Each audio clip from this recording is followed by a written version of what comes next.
RD. Sharma के first exercise को हम कवर करने जा रहे हैं, सेकेंड पार्ट इंटीग्रल का। और इंडेफिनिट इंटीग्रेशन की जो शुरुआत है, सबसे पहले हमको सोचना है कि इंटीग्रेशन कहते किसको है। आपको यहाँ देखना है, ये साइन ऑफ इंटीग्रेशन हुआ। इसको क्या कहते हैं? इसको कहते हैं sign of integration. Sign of integration.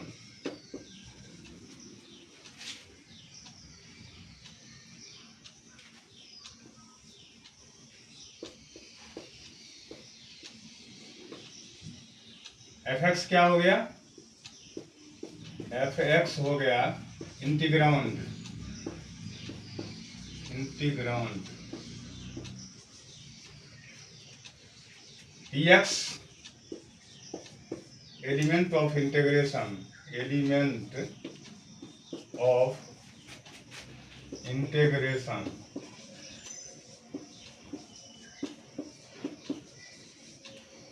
X क्या हो गया? Variation of integration. Variation of integration. Integration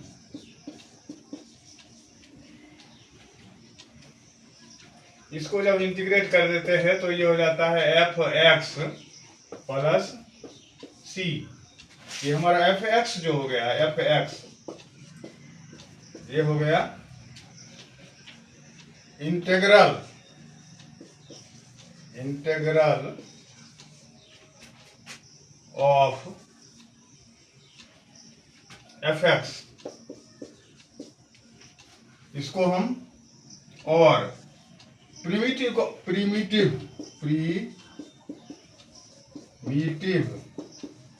of F x और इंटीग्रल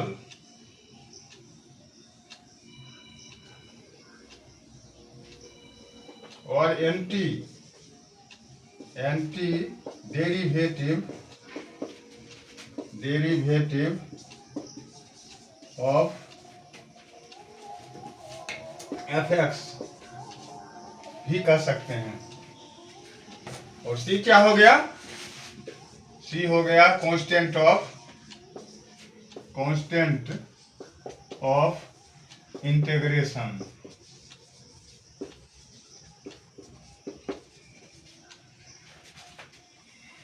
तो इंटीग्रेशन को हम कह सकते हैं इनवर्स प्रोसेस ऑफ डिफरेंशिएशन।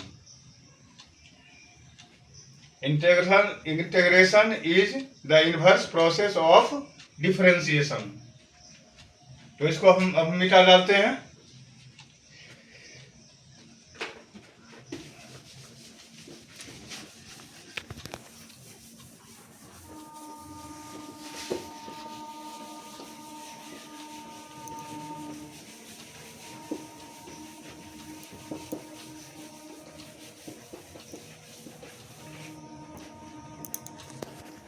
तो मेरा पहला प्रश्न क्या है? मेरा पहला प्रश्न है x to the power 4 dx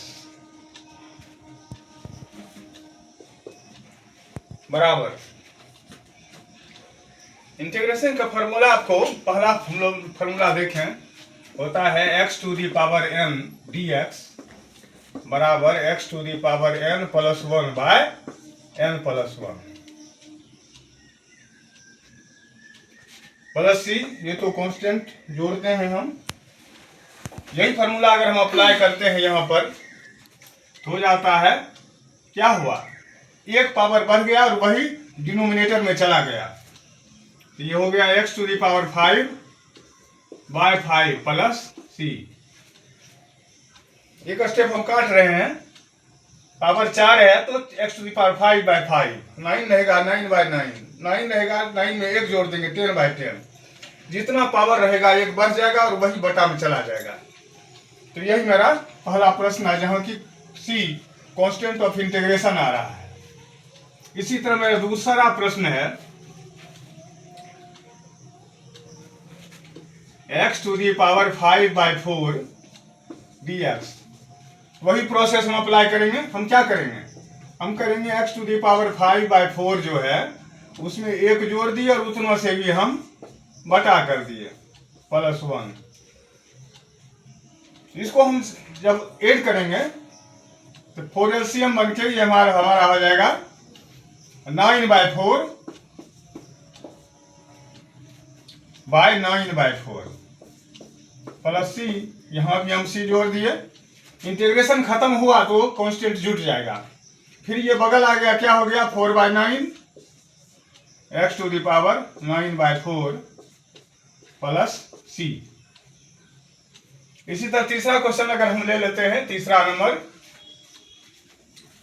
तो हो जाता है क्या 1/x to the power 5 dx। अब तो हमको बताने की जरूरत नहीं होनी चाहिए, इसी को हम अप्लाई कर देंगे, जस्ट बैक प्रोसेस। इसको x टू द पावर -5 हमने कर दिया dx।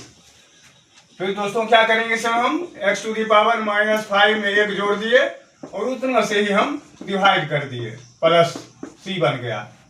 तो क्या हो गया 1 - 5 -1/4 बगल आ गया और ये x टू द पावर जो -4 होगा उसको हम नीचे कर दिए, x to the power 4 plus c मेरा आंसर हो गया। अब हम जा रहे हैं क्वेश्चन नंबर 4 की तरफ। 4 में कह रहा है integration 1/x to the power 3/2 dx। अब आप यहां पर गौर कीजिए, हर जगह एक फार्मूला जब हम अप्लाई कर रहे हैं, जिसको जब हम आगे बढ़ाएंगे हो जाएगा x to the power -3/2 dx। अब फिर इंटीग्रेट करेंगे तो क्या होगा x to the power -3/2 plus 1 by -3/2 plus 1 plus c। फिर इसको हम जब आगे बढ़ाते हैं तो 2 और -3 -1/2 x to the power -1/2 by -1/2 plus c। अब ये -1/2 माइनस तो बदल चला गया, -2 और ये x टू द पावर -½ जो है नीचे चला जाएगा, x टू द पावर +½ हो जाएगा। हम इसको लिख देते हैं 1 पावर को रूट में ले लिए प्लस c हो गया। फिर इसको मिटाते हैं,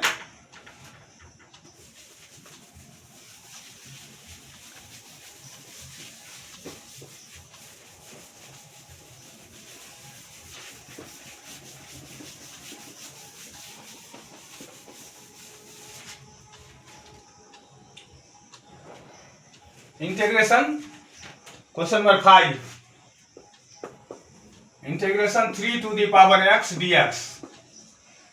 दोस्तों फार्मूला हम बदल रहे हैं। अब हम क्या कर रहे हैं, इंटीग्रेशन हो जाता है a to the power x dx equal to हो गया a to the power x by log a plus c। उसी फार्मूला को यहां हम अप्लाई करने जा रहे हैं। क्या हो गया 3 to the power x by log 3 plus c। Question number 6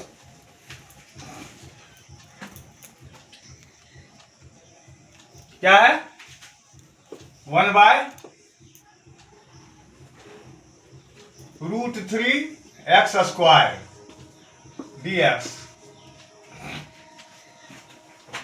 और कीजिए, ये क्या हो गया 1/x टू दी पावर 2 और ये √3 जो है बाय 1/3 चला गया dx। तो ये क्या हो गया, ऊपर जब चला गया तो x to the power -2/3 dx। फिर इसको इंटीग्रेट कर दिए तो x to the power -2/3 plus 1 by -2/3 plus 1 equal to हो जाता है x to the power -2 plus 3/3 by x to the power -2 plus 3/3। हर जगह c जुटेगा, plus c plus c plus c तो इसको ये क्या हो गया, एक्स टू द पावर 3 में से 2 चला गया, 1/3 बाय 1/3 प्लस सी, फिर ये 3 बगल आ गया, 3 x to the power 1/3 plus C, मेरा सॉल्यूशन हो गया। अब हम क्वेश्चन नंबर 7 पर जा रहे हैं। Question number 7, 3 to the power 2 3 to the power 2 log x to the base 3 dx। यहां आपको देखना है, सबसे पहले एक लाइन आगे बढ़ते हैं, हम लिखते हैं 3 log 3x to the power 2 dx। यहां गौर कीजिएगा, यहां log हो, दोनों जगह सेम चीज हो, दोनों जगह सेम चीज, तो उसका वैल्यू 1 हो जाएगा। कहने का मतलब यह है जो समाप्त हो जाएगा। तो ये क्या हो जाएगा, बच गया हमारा x² dx, और इसका इंटीग्रेशन हो गया x to the power 3/3 plus c। अब हम लोग बढ़ते हैं क्वेश्चन नंबर 8 की तरफ। Question number 8,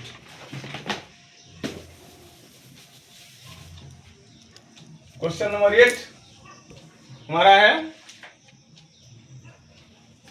log x to the base x dx। ध्यान दीजिएगा, पावर नहीं है, ये log है, x है, दोनों के नीचे है। यहां भी सेम प्रोसेस अप्लाई होगा, दोनों जगह एक चीज है, तो इसका भी वैल्यू हो गया 1 हो गया। कहने का मतलब ये समाप्त हो गया। तो मेरा क्या बच गया, मेरा आ गया, बच गया dx, और फिर इंटीग्रेशन वही हो गया x प्लस सी। आपके मन में प्रश्न उठेगा, dx क्यों का x क्यों हुआ। यहाँ थोड़ा सा हम आगे बढ़ जाए। अगर हम यहाँ लिखते हैं dx, तो किसको हम लिख सकते हैं 1 इंटू dx, और इसको हम लिख सकते हैं x to the power 0 dx, और इसको फिर पावर बढ़ाएंगे तो x पर power 0 plus 1 by 0 plus 1 plus c, और फिर वही हो जाएगा x प्लस c, जो कि हमने ऊपर लिखा है।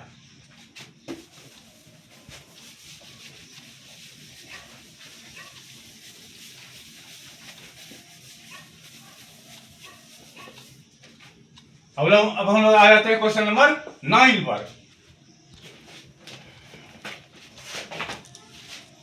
क्वेश्चन नंबर 9 क्या कह रहा है, integration 1 plus cos 2x by 2 root under dx। Class 11 में आपने पढ़ा होगा कि 1 प्लस cos 2x बराबर हो जाता है 2 cos स्क्वायर x। आप ध्यान रखिएगा, 1 प्लस cos 2x रहेगा तो 2 cos स्क्वायर x हो जाएगा, और 1 माइनस cos 2x रहेगा तो वो 2 sin स्क्वायर x हो जाएगा। यहाँ पर तो मेरा प्लस है, तो इसको हम 1 प्लस cos 2x की जगह पर 2 cos स्क्वायर x पुट कर दिए, और बाई 2 तो है ही, यहाँ dx हो गया, 2 मेरा कट गया। cos स्क्वायर x का स्क्वायर रूट हो गया cos x dx। फिर हम लोग तीसरा, फिर आगे फार्मूला है cos x का इंटीग्रेशन, आपको याद करना पड़ेगा, स्टैंडर्ड है। cos x का इंटीग्रेशन होता है sin x प्लस c, मेरा आंसर हो गया। क्वेश्चन नंबर 10,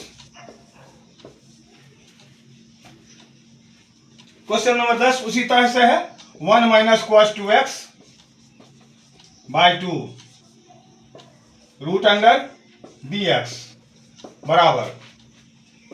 अभी जस्ट हमने आपसे कहा था कि माइनस रहेगा तो 2 sin स्क्वायर x हो जाएगा, तो वही 1 माइनस cos 2x है, तो 1 माइनस cos 2x को लिख दिए 2 sin square x, 2 sin square x by 2 root under dx। 2 cut गया, तो फिर क्या हो गया, sin स्क्वायर x का रूट हो गया sin x dx, और sin x का फॉर्मूला होता है, आप याद कीजिएगा, स्टैंडर्ड फॉर्मूला आपको याद करना पड़ेगा। sin x का होता है minus cos x plus c, और हर क्वेश्चन में हमने c जो डाला है, शुरू में ही आपको हमने बता दिया कि c कांस्टेंट ऑफ इंटीग्रेशन है। तो इस प्रकार से हमने 10 क्वेश्चन पहले एक्सरसाइज का आरडी शर्मा का इंटीग्रल का सॉल्व कर दिया। That's all. फिर अगले दिन हम आपसे मिलते हैं।